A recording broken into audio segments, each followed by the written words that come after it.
Bienvenue sur Serendipity, le podcast qui parle de désir d'enfant et qui vous aide à vivre votre chemin vers la maternité de manière plus sereine et positive.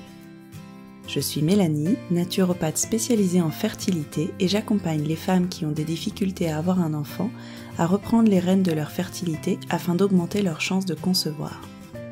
Ma philosophie est que tout arrive pour une raison et que tout est juste, en dépit des apparences. Je pense que chaque épreuve peut être vécue comme une opportunité de grandir, remettre de la conscience dans nos vies et renaître. Je vous donne rendez-vous le 1er et le 15 de chaque mois pour découvrir le parcours de femmes qui ont réussi à transcender leurs difficultés à devenir mères, mais aussi des interviews de professionnels inspirants qui partagent leur approche de la fertilité et leurs méthodes pour vous accompagner sur ce chemin. À 30 ans, Camélia et son mari décident de faire un bébé.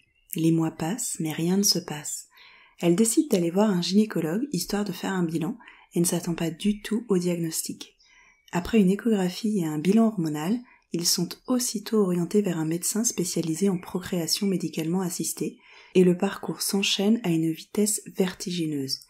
Elle est en insuffisance ovarienne précoce, et son mari a un spermogramme un peu faiblard.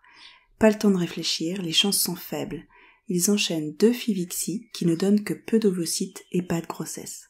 Ils changent alors de médecin et recommencent à zéro.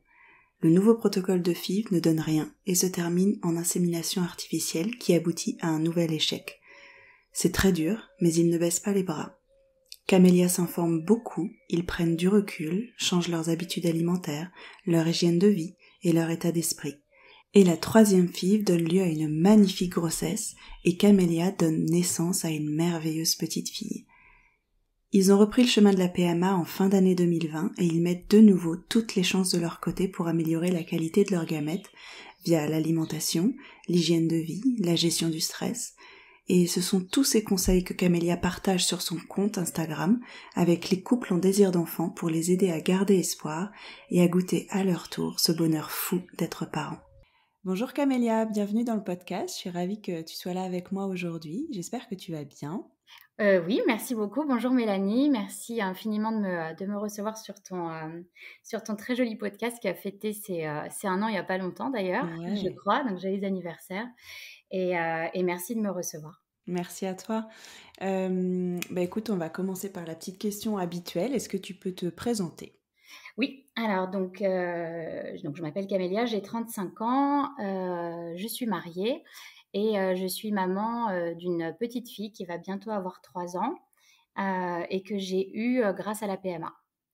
D'accord. Voilà et j'ai créé, un compte Instagram, qui s'appelle Mhm. Boost ta fertilité, dans lequel je partage, mon expérience de la PMA et également des conseils, de fertilité. Ouais, super. On va parler de tout ça. Et du coup, on va recommencer du tout début. Est-ce que tu peux nous raconter un petit peu les débuts, la rencontre avec ton mari, la naissance de votre désir d'enfant? Comment tout a commencé? On s'est rencontrés avec mon mari, on avait, à peu près 25 ans. On a fait les mêmes études en fait, une école de commerce, donc rien de très original, sur la rencontre et on a vécu, 5 belles années, voilà, voyage, couple, sorties entre amis et Mhm. cetera. Et donc c'est vers 30 ans à peu près que le désir d'enfant est né. Ok. Et donc, on s'est décidé un peu en se disant, bon, allez, on se lance dans le grand bain, c'est parti pour l'aventure, j'arrête la pilule et on y va, quoi. Et en fait, à cette époque-là, j'étais quand même très naïve parce que pour moi, j'allais arrêter la pilule et puis j'allais tomber enceinte dans la foulée, quoi. Comme nous Donc, toutes, je pense. voilà. Donc, limite, on y allait en ayant un peu peur. Ouais, ouais. Mhm. Et puis finalement, quelques mois se passent, c'est à peu près au bout de 6 mois où je me dis, bon, c'est quand même bizarre, rien ne se passe. Et donc là, je décide d'aller voir un gynéco que je ne connaissais pas, mais qu'on m'avait recommandé mais c'était un gynécologue obstétricien, si tu veux, qu'une amie m'avait recommandé parce elle avait accouché avec lui. Et elle me dit, il est super, tu verras, etc. Bon. Donc, je décide d'aller le voir. Pas tant parce que je pense qu'il y a un problème, mais plus en me disant, bah, il va me prescrire l'acide folique, on fait un petit bilan, enfin voilà. J'y vais vraiment sans crainte. Et donc, le rendez-vous commence. Donc, je lui mens un petit peu, je lui dis que ça fait 9 mois qu'on essaye. Euh, et donc, il regarde. Au début, il était plutôt rassurant en me disant oh, vous savez, avant 12 mois d'essai, faut pas trop s'inquiéter, vous reviendrez me voir si ça va pas, etc. Mais bon, il fait quand même une échographie pelvienne. Et puis, il a un petit doute. Je crois que c'est sur l'épaisseur de l'endomètre, il me semble. Je crois qu'il le trouve un peu fin. Enfin, tu vois, moi, au début, moi, j'y comprenais pas grand-chose, donc j'ai même pas vraiment retenu. Mais il a un petit doute. Et donc là, il me dit, bon, je vais quand même vous prescrire un bilan hormonal. Est-ce que vous souhaitez faire l'AMH qui est non remboursé? Donc, je lui dis, bah, bien sûr, oui, si ça fait partie du bilan, on le fait, quoi, pas de problème. Et donc, je fais toutes ces analyses dans la foulée. Et en fait, quelques jours plus tard, mon téléphone sonne. Je rate l'appel, c'était un numéro privé. Et donc, j'écoute le message. Et en fait, c'est ce médecin qui, en fait, me dit par message que les résultats sont pas bons. Il y a quelque chose qui est trop élevé, un autre truc qui est trop bas, tu vois, mais je ne comprends pas trop ce qu'il dit. Avec du recul, donc c'est l'AMH qui était faible et la FSH qui était élevée. Et donc, c'est pas bon signe. Voilà, il va falloir faire des examens complémentaires, ou en tout cas, vérifier ses résultats au prochain cycle. Mais là, il n'est pas très confiant. Et donc, le message s'arrête là-dessus. Donc, autant te dire que là, moi, je pète un câble. Je fonds en larmes, je m'écroule complètement. Mon mari Bah rentre à ouais. ce moment-là. Pour l'ironie du sort, le lendemain, j'avais une soirée prévue avec des copines, enfin un dîner. Et donc, on s'installe à peine au resto. Et je sais pas, 10 minutes après, une de mes amies qui est là, qui avait le même projet bébé, m'annonce sa grossesse, enfin nous annonce sa grossesse. Ouais, Euh, forcément. donc voilà, évidemment. Donc là, autant te dire que, genre, moi, je crois que j'ai pas de réaction. Ma meilleure copine qui était au courant, pareil, tu vois, elle pas de réaction. Donc autant dire que son annonce a été un peu mitigée, du coup, la pauvre, parce que voilà, il y a une ambiance un peu bizarre. Mince, ouais, Voilà, bon, malheureusement, c'est tombé comme ça, ça mais arrive.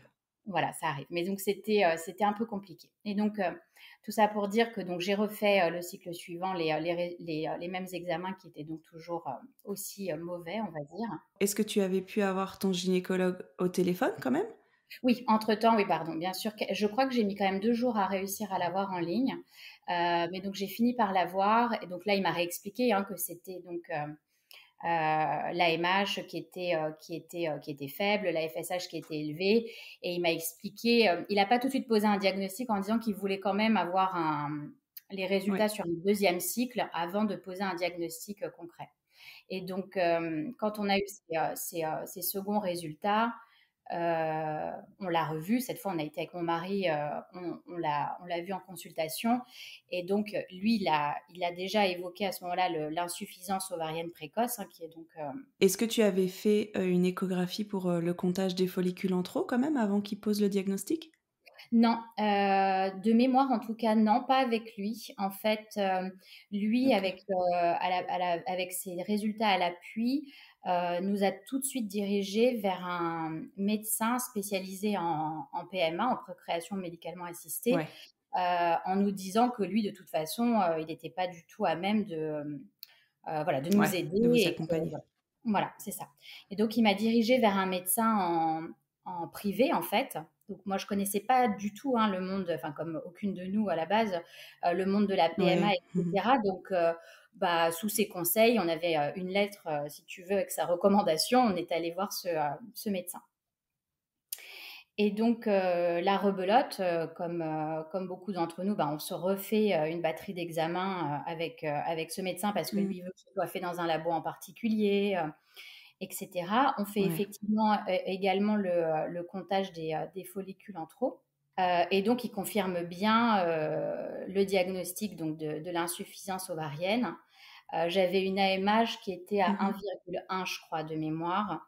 à 30 ans, et donc la FSH qui était assez élevée parce qu'elle était aux alentours de 15. Donc il essaye de m'expliquer. Alors c'est vrai franchement c'était du Ouais. chinois, mais il essaye de Ah nous oui. expliquer un petit peu le fonctionnement et tout. Bon, on est complètement, si tu veux, on l'écoutait, mais on comprenait pas grand-chose, si ce n'est que bon bah on allait passer par une FIV, et donc une FIV ICSI, puisque le spermogramme de mon mari était bof bof également. D'accord, OK. Comment vous vivez ça à l'époque, cette annonce? Tout s'écroule en fait. Enfin, franchement, notre monde parfait dégringole complètement. On ne comprend pas trop ce qui se passe. Et en fait, on a été. Peut-être que c'est l'insuffisance ovarienne qui veut ça, je ne sais pas, mais c'est vraiment un diagnostic particulier parce que, en fait, moi, j'ai ressenti comme un compte à rebours dans le ventre, quoi. C'est-à-dire, je me suis sentie périmée avant l'heure. Ouais, Et en fait, j'avais l'impression qu'à chaque cycle qui passait, je loupais ma seule chance unique de tomber enceinte, quoi. ouais, je comprends. La façon dont ils ont présenté les choses, il y avait un caractère d'urgence absolue, en fait. En plus, ouais. Donc, si tu veux, quand on a rencontré ce médecin, je crois qu'on était en septembre peut-être, et il nous a programmé une FIV en novembre. Ah ouais, Et je lui dis, mais est-ce qu'on est vraiment, est-ce qu'on est à un mois près, pour comprendre un petit peu voilà, le bilan de la situation. Et en fait, ils ne savent pas trop dire, parce qu'en fait, ce que le médecin m'a expliqué, c'est que l'insuffisance ovarienne, elle est là, mais est-ce que elle a toujours été un peu faible dans mon cas, mmh, ou est-ce que c'est en train de dégringoler très vite? Ils ne savent pas ouais, tellement le dire. Donc en fait, il me dit concrètement, si vous avez envie de passer les fêtes de Noël tranquille et de démarrer en janvier, moi c'est ok pour moi, mais il faut pas attendre plus, quoi. d'accord, Et tu vois, OK. on est en septembre-octobre. Ouais. Donc je me dis, ah oui, en fait, on est à 2 mois près, quoi. Il y a Enfin, quand même tu une as grosse vraiment pression, ouais. l'impression que tu vas louper la naissance de ta fille, quoi. Ouais. Donc en fait, on s'est laissé un peu embarquer là-dedans sans exactement comprendre, sans trop poser de questions, parce que en fait, on avait l'impression que c'était notre seule chance, quoi. Donc contrairement à d'autres personnes qui ont, en écoutant des témoignages et de d'autres personnes qui ont voulu trouver d'autres solutions, voulu essayer d'autres choses. Nous, en fait, on s'est même pas posé la question. C'est-à-dire qu'on s'est laissé embarquer là-dedans, et tête baissée, on a foncé, quoi.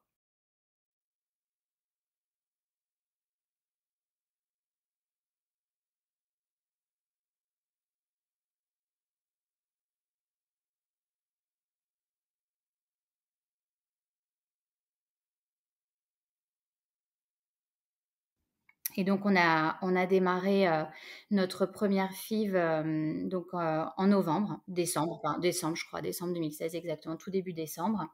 Et donc, malheureusement, cette FIV n'a pas rien donné, mais n'a pas donné grand-chose. J'avais 6 ovocytes et seulement 2 embryons à J3. Mais à D'accord. l'époque, avec ce médecin, il n'était pas question d'essayer de les pousser à J5, en fait. Bon, Ouais, encore une fois, moi, j'avais pas d'expérience. Lui, il préconisait du J3. Donc, bon, on avait 2 J3. On les a transférés tous les deux en même temps, OK. parce que ça optimisait soi-disant les chances. Mais voilà, bon, il n'y a pas eu de grossesse suite à cette première tentative de FIV. Et donc, on a enchaîné dès le mois de janvier, fin janvier ce coup-ci, donc la deuxième FIV. Donc, c'est vraiment pour te dire que ça a Ouais. été très rapide en fait, hein. Ouais. Donc voilà, donc rebelote, un peu le même, un petit peu le même. Enfin, le traitement, je crois qu'il me l'a fait légèrement évoluer, mais le même principe. Et là, ce coup-ci, pas de bol, on a 2 ovocytes. D'accord. Donc, alors je dis pas de bol, en fait, on s'en fiche un peu de la quantité, puisque avec du recul, je sais que c'est la Ouais. qualité, pardon, qui prime. Mais bon, nous, on est un peu déçus. On se dit, bon, c'est la deuxième, et en fait, on arrive à récolter moins d'ovocytes qu'à Ouais. la première. Et bon, mais par contre, le résultat est le même. On en a toujours deux, hein, du coup, qui restent à J3. Donc à la limite, ok, on transfère les deux. Et pareil, pas de grossesse, rien, pas de résultat, aucune accroche. Comment vous vivez ça à ce moment-là? Bah, c'est super dur, c'est vraiment dur. Ça a été une période super compliquée. On était vraiment unis tous les deux. Donc, moi, mon mari m'a beaucoup soutenue. Il était présent à chaque rendez-vous. Il m'aidait pour les piqûres, etc. Puisque j'arrivais pas à les faire moi-même. Alors après, j'ai été obligée parce que j'ai eu des déplacements professionnels et des choses comme ça, donc j'ai dû m'y coller, mais au début, c'était très compliqué. Ouais. Et puis voilà, on est super. Alors, on est déçus, c'est une chose, mais on est carrément désemparés, quoi. Ouais. Enfin, je veux dire, c'est pas que déçus, on se dit, bon, bah, enfin, voilà, voilà, on n'y arrive même pas, il se passe rien, enfin, tu vois, pas grand-chose, il n'y a même pas d'accroche, rien du tout. Je vais pas dire qu'on baisse les bras, mais on a un coup de mou, quoi. Bah ouais, forcément. On a un vrai coup de mou. Après, on sait qu'on a quatre tentatives qui sont remboursées, donc de toute façon, on se dit qu'on ira au bout des 4 et après on envisageait déjà, on commençait à réfléchir aux autres solutions, quoi. Mais en tout cas, on sait qu'il faut aller au moins au bout de ces 4 tentatives. Mais on a un petit moment voilà, de flottement. On se dit que après tout, avec ce médecin, 2 tentatives sur 4, on a déjà épuisé 50% de nos chances et bah, il ne se passe pas grand-chose. Donc Mmh. on se dit qu'il est peut-être temps de faire une pause. Lui, il nous propose de repartir évidemment tout de suite sur une troisième FIV avec toujours un peu le même protocole. Et moi, là, je me dis, ça serait quand même pas mal d'avoir l'avis de quelqu'un d'autre, en fait. Un autre avis de D'accord. médecin, parce qu'après tout, il y a peut-être un truc qu'il n'a pas vu Mmh. ou voilà. Et en fait, je me souviens à ce moment-là que mon frère, quelques mois avant, m'avait parlé d'un médecin qu'un de ses collègues avait rencontré et c'était voilà, c'était un médecin super reconnu, un magicien. On leur avait dit qu'ils n'auraient jamais d'enfants, ils en ont 3. Enfin bon. Et à l'époque, je m'étais dit, oui, oui, super, les histoires des autres qui finissent bien, c'est trop bien, mais ils ne devaient pas avoir de vrais problèmes. Tu vois, sur le moment, j'y croyais pas Ouais. trop, quoi, Ouais. au médecin magicien. Bon. Mais là, il me revient quand même en tête et je me dis, bon, mince, après tout, autant aller le voir, ça ne mange pas de pain, quoi. Au pire, ça coûte une séance, enfin une consultation, ok. Ouais. Et donc, on décide d'aller le voir et on obtient un rendez-vous en avril. Donc là, on est toujours en privé, hein, du coup. On va voir ce médecin et en fait, j'apprécie vachement le rendez-vous parce il est assez cash. Mais en étant, enfin, il y a une forme quand même. Il est très poli et voilà, il est aimable, mais il est cash dans ses propos et il nous regarde droit dans les yeux. Il nous dit, on va essayer, mais il n'y a aucune garantie de réussite. Je préfère vous le dire au vu de vos résultats, madame et monsieur également. En fait, voilà, je ne vous garantis pas de succès, quoi. OK. Et il vous parle quand même d'une Fivixie? Ouais, lui, il nous parle également d'une Fivixie, mais il oriente aussi très vite le discours vers le don d'ovocytes, en fait. En tout cas, dès le premier D'accord. rendez-vous, Ah ouais. il amène le sujet sur la table en disant que c'est une solution et madame, si vous voulez vraiment tomber enceinte, avec le don d'ovocytes, vous pouvez tomber enceinte très rapidement. D'accord. Et donc, ça a été un peu un électrochoc, enfin, pour moi, à l'époque, j'étais pas prête du tout. Donc, Ouais. ça a été un électrochoc quelque part de me dire ça. Mais en même temps, j'ai apprécié la franchise et ça m'a ouvert d'autres solutions. C'est-à-dire qu'à partir de ce moment-là, on s'est dit avec mon mari: «OK, donc en fait, il nous reste 2 tentatives en France. Après, on peut peut-être envisager d'aller en faire à l'étranger. On commence à économiser dès maintenant». D'accord. Après tout, il peut y avoir éventuellement le don d'ovocytes. Pourquoi pas l'adoption? Et en gros, il y a un champ de perspective qui s'est ouvert à ce moment-là à nous en se disant: «Mais en fait, si on veut vraiment être parents, si c'est vraiment ça notre but, voilà, on a d'autres Ouais. solutions. Donc on n'a pas encore tout essayé. Donc pour l'instant, on continue avec lui, mais en fait, une fois qu'on a fini ces 4 tentatives, le monde ne s'arrête pas, il y a peut-être d'autres solutions possibles. Et ça, ça nous a fait du bien, en fait, Ouais. bizarrement. Ouais, c'est top. Donc on a ce rendez-vous, rebelote tous les bilans à faire, sanguins, il me prescrit à ce moment-là une hystéroscopie également pour essayer de comprendre aussi les échecs d'implantation. Mmh. Mon mari refait spermogramme, échographie des testicules, enfin bref, on a eu le droit donc à tout un panel. Mmh. Et l'hystéroscopie ne donnant rien en fait, enfin rien de particulier, il me fait comprendre que mon souci c'est la quantité, si tu veux, de follicules, mais c'est aussi la qualité quelque Ouais. part. C'est vraiment les deux problématiques. Et que pour lui, le problème d'accroche, c'est un problème de manque de mauvaise qualité en fait ovocytaire. D'accord. Et donc, tout ça me fait quand même réfléchir. C'est une période aussi où du coup on a pris un petit peu de temps puisque, on a redémarré les traitements avec lui qu'en juin. Donc en fait, on a Ouais. entre janvier et juin, on a eu quelques mois pour réfléchir à tout ça. Moi, je me suis beaucoup, beaucoup documentée. J'ai lu énormément de livres. J'ai une bibliothèque Ouais. remplie de livres de, fertilité, grossesse et autres, et Ouais, autres. ouais. Je me suis beaucoup renseignée et donc on a commencé à changer énormément nos habitudes, en fait, notre hygiène de vie. Donc, c'est pas qu'on se nourrissait mal avant, mais c'est vrai que on connaissait pas en fait les bons conseils, les choses qui sont importantes, les nutriments qui sont importants pour la santé en général, mais en particulier pour la Mmh. fertilité. Et donc, on a mis en place beaucoup de choses.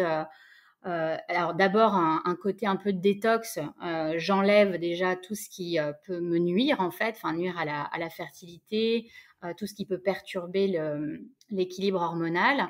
Mais après c'est aussi j'ajoute des choses, hein. Donc quand je dis enlever, ça peut être l'alcool, évidemment le tabac, le café, tout ce qui va être autour des perturbateurs endocriniens, par exemple. Mmh. Mais après, c'est aussi j'ajoute, donc c'est pas que de la frustration, c'est j'ajoute des bonnes choses, je sais pas, des bons poissons, des bons fruits et légumes, des graines sympas, enfin voilà, plein plein de choses. Donc ça, c'est autour de l'alimentation. Après, on a aussi travaillé, moi j'ai beaucoup travaillé sur la gestion du stress, euh, avoir des activités physiques comme le yoga, comme la méditation. Enfin, je me suis ouverte à de nouvelles choses. Et tout ça, ça se met en place sur plusieurs mois, en fait. Ouais. Hein. C'est pas en claquant des doigts, mais à force de me documenter, voilà, j'ai fait un gros travail sur moi.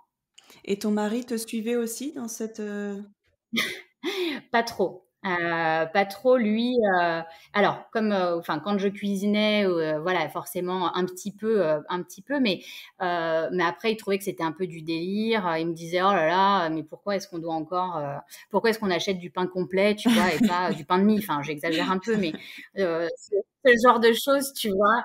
En étant un peu à se dire: «Mais, elle va un peu loin». Il avait Ouais. un peu peur que j'aille un peu trop loin dans mes délires, d'autant plus que le médecin a toujours dit: «Ne vous n'avez rien besoin de faire. En fait, c'est moi qui m'occupe de tout, les traitements et cetera». Et il m'a toujours dit: «Il y a rien à faire à côté». Parce que moi, je lui avais demandé: «Mais qu'est-ce que je peux faire moi pour, optimiser, pour améliorer ma qualité ovocytaire et ma fertilité?» Il m'a toujours dit: «Il y a rien à Ouais, faire». c'est ça En qui est fait, il fou. trouvait que le yoga, les trucs comme ça, pour lui, c'est un peu c'est pas que c'est du n'importe quoi, mais ça sert à rien.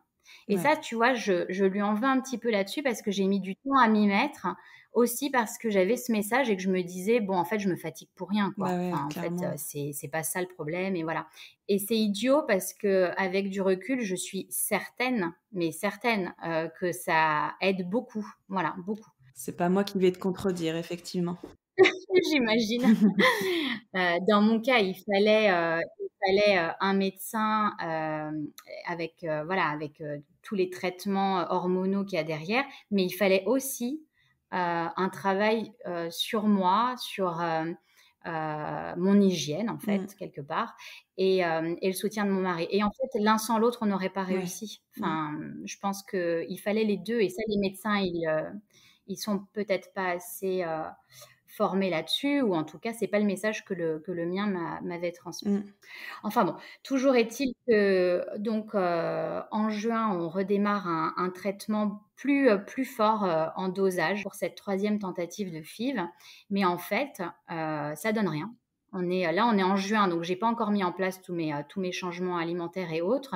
Et en fait, j'ai aucune réponse ovarienne, c'est-à-dire que, je produis un ovule. Ah mince. Donc du coup, pour ne pas, annuler cette chance complètement, il le transforme en insémination Mmh. artificielle, en nous disant: «Bon, de toute façon, les probabilités, elles sont, quasi nulles, mais bon, faisons ça, pour pas que vous ayez fait des piqûres, pendant des Ouais. semaines pour rien». Et donc on termine sur une insémination artificielle qui évidemment ne donne rien. Donc voilà, bon, rebelote, déception. On se dit, bah mince, on avait un peu plus d'espoir avec ce médecin et puis finalement, toujours pas. Mais ça nous a pas épuisé une tentative de FIV. Donc on en est toujours, il nous en reste toujours 2. Ouais. Donc ok, on continue. Et donc c'est là que les vacances d'été arrivent et donc c'est là donc que je te dis que je continue à mettre en place tout ce que je faisais. Je me détends bien en vacances, tout ça, bon. Et puis en septembre, on repart sur la 3e FIV. Autant dire que j'ai pas un espoir fou, mais bon, on y va. Et là, bingo, j'ai 14 ovocytes. Donc Wow. le truc, c'est quand même du jamais vu. Donc là, même lui, enfin, c'est pas qu'il y croit pas, mais il était même un peu surpris. Alors, je lui ai pas dit, mais j'avais tellement envie de lui dire, bah ouais, mais mon gars, je vais hyper bien manger, j'ai fait hyper attention à plein de choses, donc Bah je pense ouais. que c'est ça, moi. Mais bon, on n'a pas eu ce débat. Mais en tout cas, on était super heureux déjà d'avoir pu améliorer la réponse ovarienne, on va dire. Et on a réussi à avoir 3 beaux J5, parce que donc lui, sa théorie, c'était de les Mhm. pousser jusqu'à J5. Et également, ce qu'il a changé par rapport aux autres protocoles que j'avais eus, il a décidé de laisser un cycle avant de transférer le Ah, premier embryon qu'on ok. avait.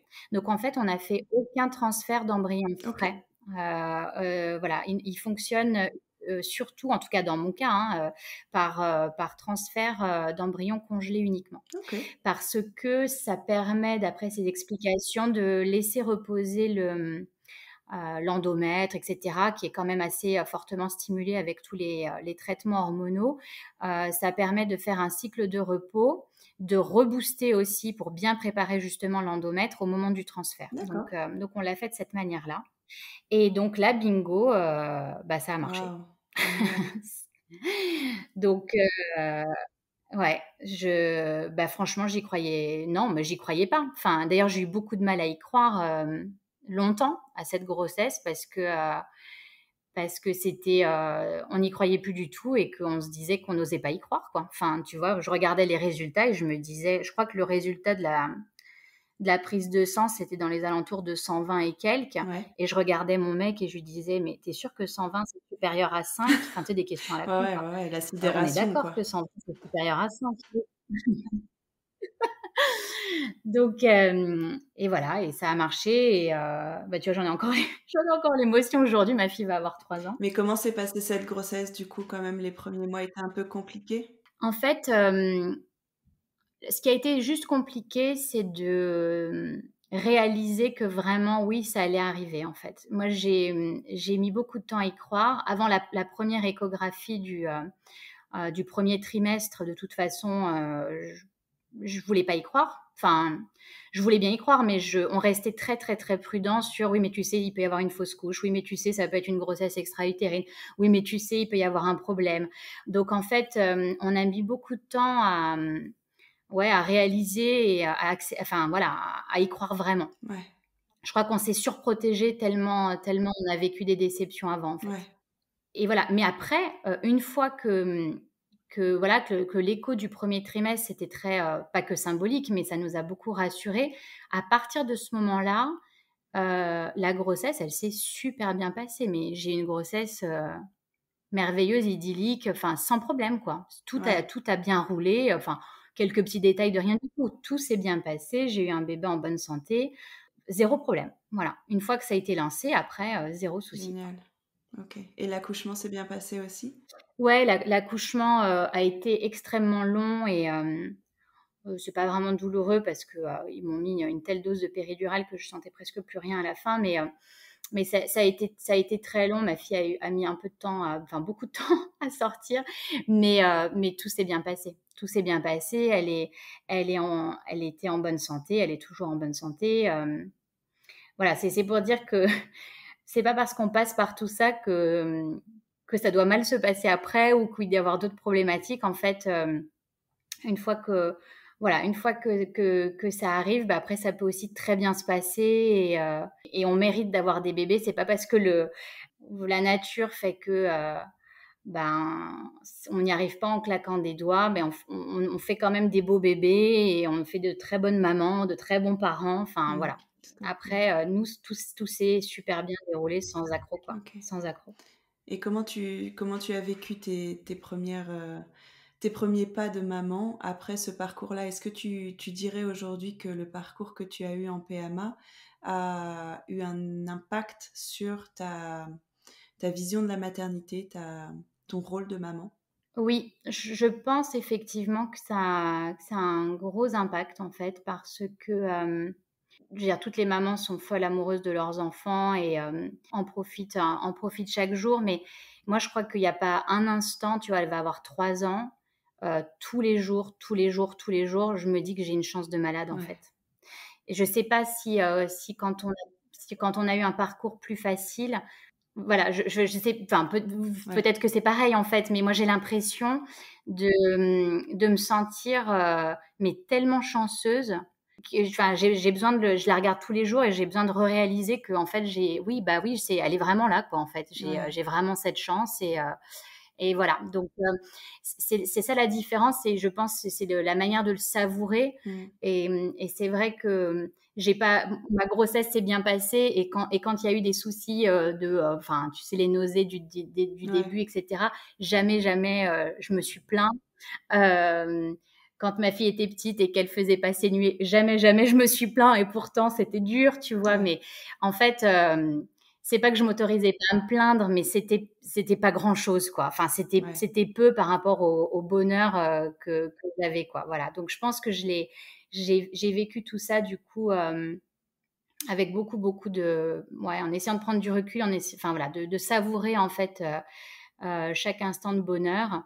Et après, peut-être en étant un peu plus inquiète pour elle, peut-être aussi que, voilà, quand peut-être qu'on a ce côté-là, on parle de grossesse, pardon, précieuse.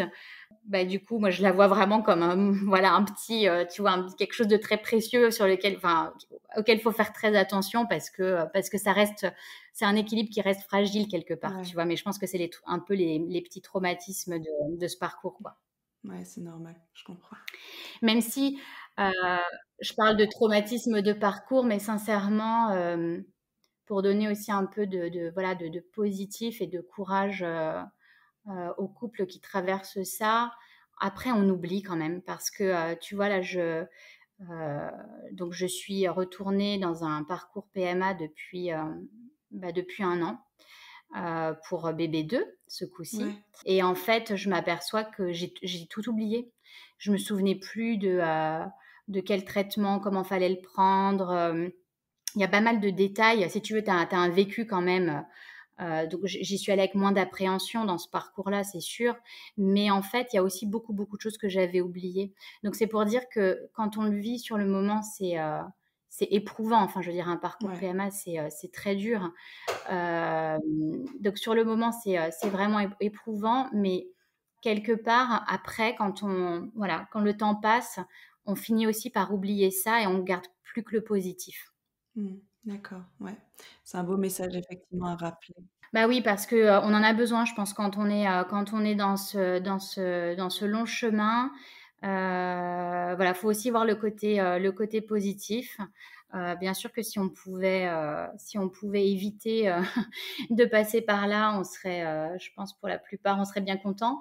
Mais après, on oublie en fait. On oublie, on retient, voilà, on retient plus que le positif et c'est un message important parce que ça permet de se redonner un peu d'entrain, un peu de courage pour traverser tout ça. Mmh, exactement.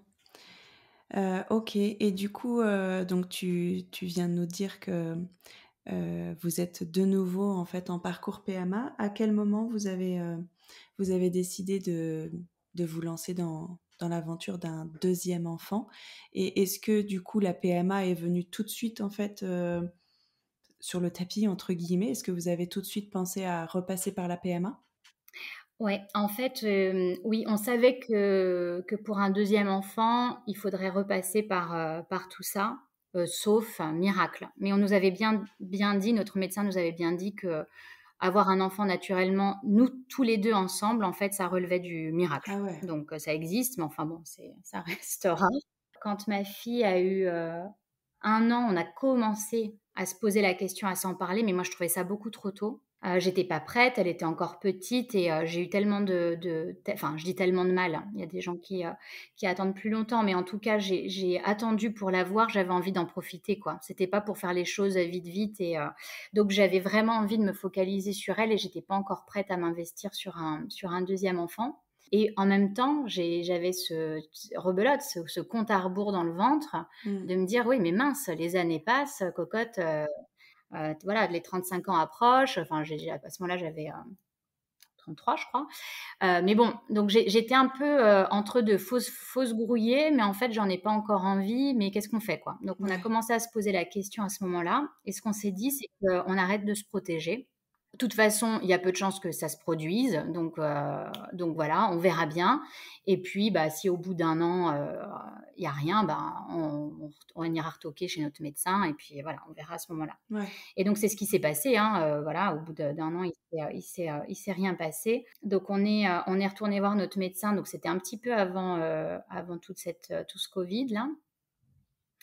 On a refait des bilans et cetera. On a constaté que mon AMH avait un petit peu baissé, mais c'était pas non plus, la dégringolade. J'étais à 0,9, tu vois, Ouais. à 34 ans donc. Je me suis dit après tout, la situation, elle a l'air à peu près, pas très, très loin de celle d'il y a 4 ans donc on a pris un petit peu de temps pour réfléchir parce que c'est quand même enfin, quand tu y es déjà passé, tu sais à quel point c'est éprouvant d'y retourner donc moi j'ai eu besoin d'encore quelques mois pour me dire: «Allez, vraiment on y va» et donc le covid est arrivé, donc ça a tout stoppé et donc on s'est vraiment relancé en juin de l'année dernière, sachant qu'il nous restait, 2 embryons, congelés en fait, les 2 petits frères et sœurs de notre fille Ouais. qui restaient de la précédente, FIV en fait. D'accord. Donc c'était un protocole beaucoup moins lourd aussi, que recommencer toutes les ponctions et cetera. Et donc on a en juillet, ouais, juillet dernier, on a donc, fait un premier transfert, donc d'embryon congelé, qui n'a pas abouti, à une grossesse et donc à la rentrée en septembre, pareil, le 2e transfert donc de ce dernier embryon et qui n'a pas non plus abouti à une grossesse. Et là, c'est vrai que bah, rebelote, les bras m'en tombent. C'est marrant parce que je suis déjà passée par là, mais là, à ce moment-là, je ne comprends pas pourquoi ça ne marche pas alors que c'est la même «portée» entre guillemets que ma fille et donc pour moi, c'était sûr que ça allait marcher avec, moi, je pensais même qu'on aurait 3 enfants avec ces Ouais. 3 là et puis c'était Ouais, fait, quoi. forcément, Enfin, ouais. si tu veux, donc naïve jusqu'au bout, je comprends pas pourquoi ça marche pas avec ces embryons-là. Pourtant, ça avait marché avec le premier.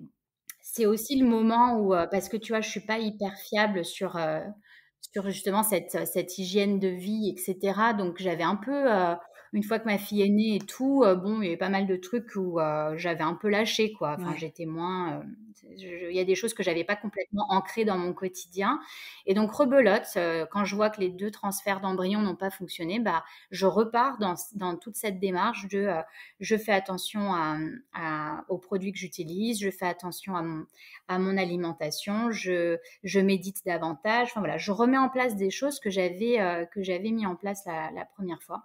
Et écoute, et on repart sur donc un traitement de FIV avec ponction, etc. Donc là, je crois que c'était en novembre.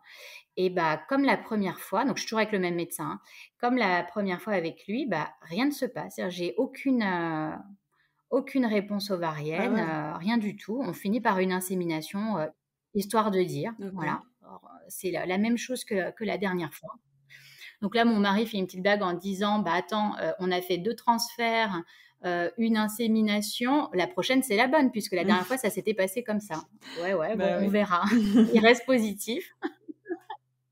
Ah bah, c'était en janvier de cette année, tu vois? Janvier 2021. On part sur un nouveau traitement, avec ponction et donc là, on a eu un embryon, alors je crois que j'ai eu 10 ovocytes quand même, Ouais, mais au final, un seul embryon J5. d'accord. Donc, on a notre petit gagnant, c'est pour ça qu'encore une fois je dis: «C'est pas la quantité qui compte, mais la qualité». On se dit: «Bah, écoute, il y en a un, mais en même temps on veut un enfant, Ouais. donc après tout, on n'a pas besoin d'avoir 10 super ovocytes, c'est pas grave, quoi. On prend celui qu'on nous a fait. Peut-être que tout s'est concentré, tu vois? Il va être d'une Ouais. super bonne qualité parce que toutes nos nos efforts se sont concentrés sur lui, quoi. Ouais. Donc voilà et donc on fait de nouveau un transfert, de cet embryon mais congelé. Donc de nouveau on fait le transfert, 1 mois après et bah, voilà, je t'annonce que ça a marché. Je suis enceinte C'est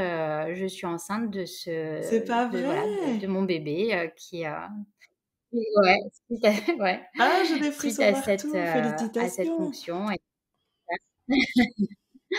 merci, merci beaucoup. Donc ouais, incroyable, ça a fonctionné. Je crois que c'est bizarre, ça m'a fait encore plus d'émotions que pour notre première fille parce que j'en ai pleuré, pleuré, pleuré chez le médecin. J'arrivais plus à m'arrêter parce que bah, c'est tellement en fait, c'est tellement lourd tout ça, c'est tellement d'efforts et que c'est quand ça finit par marcher, tu te dis bah voilà, c'est incroyable et voilà. Et encore une fois, je suis convaincue que euh, voilà, que tout ce qu'on a mis en place, et c'est tous ces conseils-là que j'essaye de transmettre sur mon compte Boost ta fertilité, je suis certaine que ça contribue en tout cas, voilà, que ça Bien aide sûr. à ce que, à bien vivre aussi les traitements, mais aussi à améliorer en tout cas la qualité de nos gamètes. Et bon, et c'est ça qui compte en fait, hein. C'est très bien d'en produire 100 000, mais ce qui compte, c'est aussi qu'ils soient viables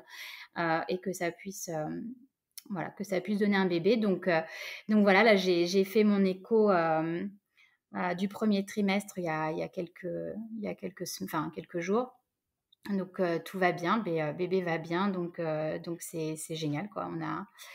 On a réussi et comme je te disais tout à l'heure, tout le premier trimestre, il a été c'est Tata Gracis qui a fait une vidéo là-dessus. J'ai trouvé ça excellent. En fait, t'apprends que, enfin voilà, tu vois le résultat du test de grossesse ou de la prise de sang qui est positif et en fait, t'y crois pas. Ouais, Enfin, tu te dis qu'en fait, oui, mais non, mais parce qu'attends, ça peut être ci, ça peut ouais. être ça. Et en fait, le premier trimestre, je l'ai encore une fois vécu comme ça, en me Ouais. disant, attends, t'emballes pas cocotte. En fait, on n'en sait rien.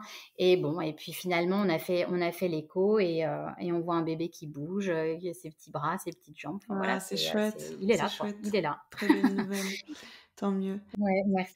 Et voilà, et encore une fois, enfin, c'est ce qu'on appelle une insuffisance ovarienne précoce, assemblée d'un spermogramme qui est pas foufou. Donc, voilà, dans notre cas, on n'aurait pas pu atteindre notre rêve sans Mmh. PMA. Enfin, je pense pas, en tout cas, c'est bien ce qu'on nous a fait comprendre. Mais je pense aussi que, en tant qu'individu, pour ne pas subir ce parcours, mais il faut aussi savoir prendre un peu les rênes et on a aussi notre rôle à jouer. Il faut pas juste, voilà, se laisser embarquer là-dedans, mais il faut aussi bien comprendre. Bah, ce qui nous arrive, enfin essayer de bien comprendre ce qui nous Mmh. arrive et ce qu'on peut faire nous aussi pour mieux le vivre et pour améliorer, enfin optimiser ses chances, quoi. Ouais, ouais, ouais, clairement, clairement. Être acteur de son parcours autant qu'on peut, même s'il y a une grosse partie qui est gérée par les médecins et par la vie elle-même, hein. Il y a plein de choses qu'on maîtrise pas non plus, mais il y a des choses sur lesquelles on peut avoir la main, au moins pour, le vivre au mieux et maximiser les chances, en tout cas. C'est ça. Je pense. Et pendant votre parcours, bon, j'imagine qu'après, après votre 1er bébé, oui, mais avant, en fait, au tout début de votre parcours, est-ce que vous en avez parlé autour de vous, à votre famille, à vos proches? Oui, on en a parlé, très rapidement. Alors je parle pas du milieu professionnel où là, moi j'en ai pas parlé, je l'ai caché, longtemps et c'était difficile parce que, évidemment, je venais d'avoir une promotion au boulot. Ouais, J'étais devenue manager, donc en plus c'était compliqué par rapport à mes équipes de justifier des absences, etc. Et Dieu sait qu'on en a beaucoup quand on rentre oui, dans ce parcours. Et puis des absences qui sont pas toujours maîtrisées, c'est-à-dire que du jour au lendemain, bah, faut se rendre disponible alors que tu n'avais pas prévu, que tu as la super grosse réunion avec tous les directeurs et tout. Bon. Donc au niveau du boulot, ça a été assez compliqué. Pareil, j'avais des déplacements professionnels avec des collègues et je me baladais avec mes aiguilles tu vois, mes ouais. piqûres dans la valise. J'avais qu'une peur, c'est qu'on me demande d'ouvrir la valise devant tout le monde et que quelqu'un tombe dessus. Ouais.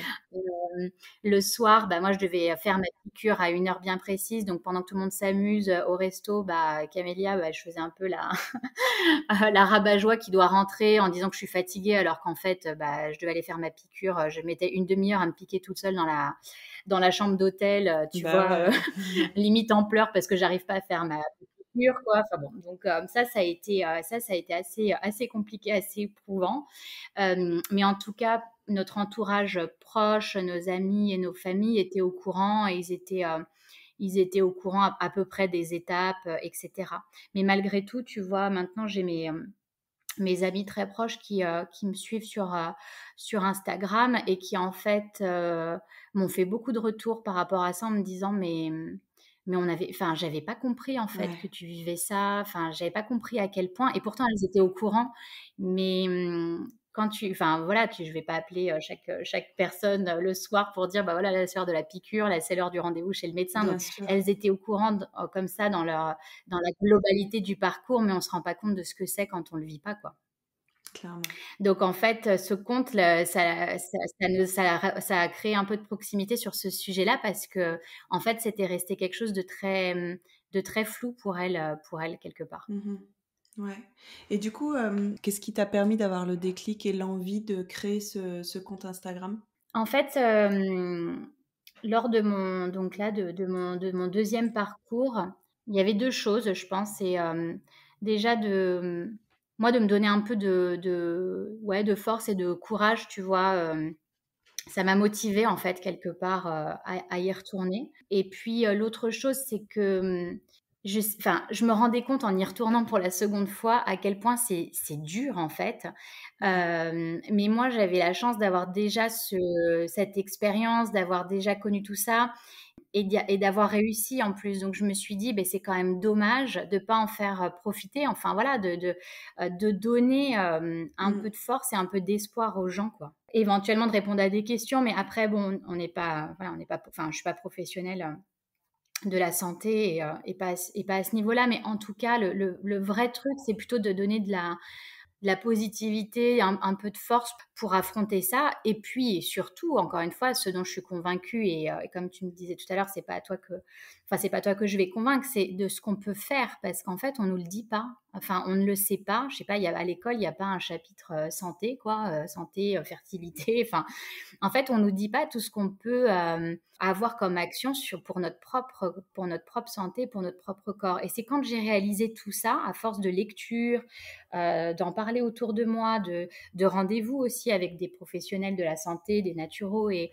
enfin plein. J'en ai vu plein. J'ai fait des ostéos, enfin j'ai fait tout un tas de trucs, acupuncture et autres. Mais à force voilà d'en parler, etc., je me suis rendu compte qu'en fait, bah oui, il y a un manque à mon avis de connaissances sur ces sujets-là, et j'avais envie de partager tout ce qu'on peut faire, tout ce qui existe, et après que les gens aient pioché en fait un peu la boîte à outils, tu vois. Bon bah ça me parle. Ouais, je vais essayer de le mettre en place. Tiens, je savais pas que ça pouvait aider. Bah pourquoi pas, je vais essayer de le mettre en place. Et puis ça, plus ça, plus ça, bah voilà, ça me parle bien. Je vais le mettre dans mon quotidien.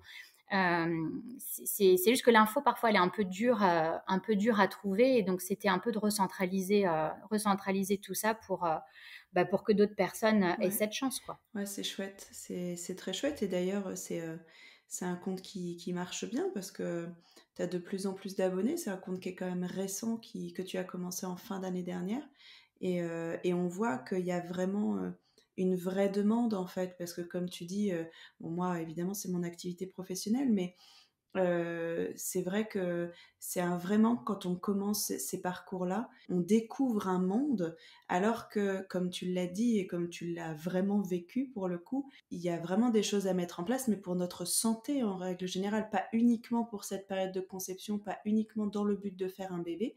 Au final, on voit que c'est vraiment une hygiène de vie, comme tu disais, c'est des habitudes santé à mettre en place. C'est vrai que c'est dommage qu'on ne sache pas plus ça avant, mais en même temps, bah, c'est bien de se dire que Mm. bah, dans le cadre de ce projet bébé, face au fait, en fait que ça prenne un peu de temps, bah, au moins on a cette opportunité de reprendre soin de soi, en fait. Exactement, mais c'est vrai que ça m'a ouvert, énormément de domaines auxquels je m'étais jamais intéressée, en fait. Alors que c'est tellement important, comme tu le dis. Oui, c'est pour la fertilité, d'accord, mais c'est aussi pour la grossesse d'ailleurs, puisque, la Oui. plupart des conseils, s'appliquent très bien aussi pour la grossesse, pour la bonne santé de notre bébé. Donc il est jamais, trop tôt pour prendre des bonnes décisions.